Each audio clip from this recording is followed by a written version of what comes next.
case briefs, and so much more. LSData's got what you're looking for. In a gripping court case, real-life railway giant Union Pacific Railroad Company was set against Mr. Stevenson and his late wife's estate. A tragic car-train collision claimed Mrs. Stevenson's life and severely injured her husband, leading to a complex and multi-million-dollar lawsuit.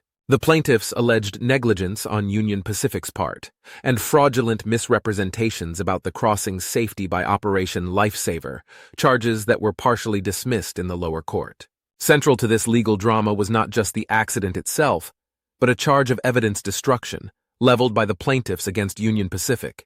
The railroad company faced stiff sanctions after the lower court upheld the evidence destruction charge, a ruling upheld by the majority of the appellate court. In a victory for the plaintiffs, the jury awarded Mr. Stevenson an eye-watering $2 million in damages.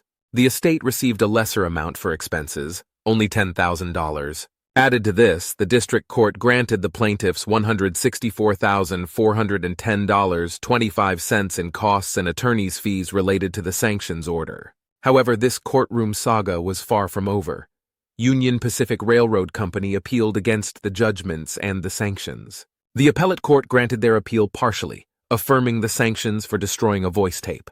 Interestingly, the court detected an error regarding the destruction of track maintenance records. The court ruled that these records were destroyed as part of Union Pacific's routine document retention policy, before the litigation was imminent. The court declared that the adverse inference instruction given by the district court for their destruction was an error, adding a new twist to the legal plot. In an unexpected twist, the court vacated the substantial award for attorney's fees, remanding for recalculation under the strict bad faith standard. A partial affirmation and reversal ensued, along with an order for a fresh trial and dismissal of Mr. Stevenson's cross-appeal, bringing this legal roller coaster to an unexpected halt, but leaving the door open for future twists and turns. Case briefs, and so much more. LSData's got what you're looking for. Visit lsd.law, elevate your mind. Leave the stress of class.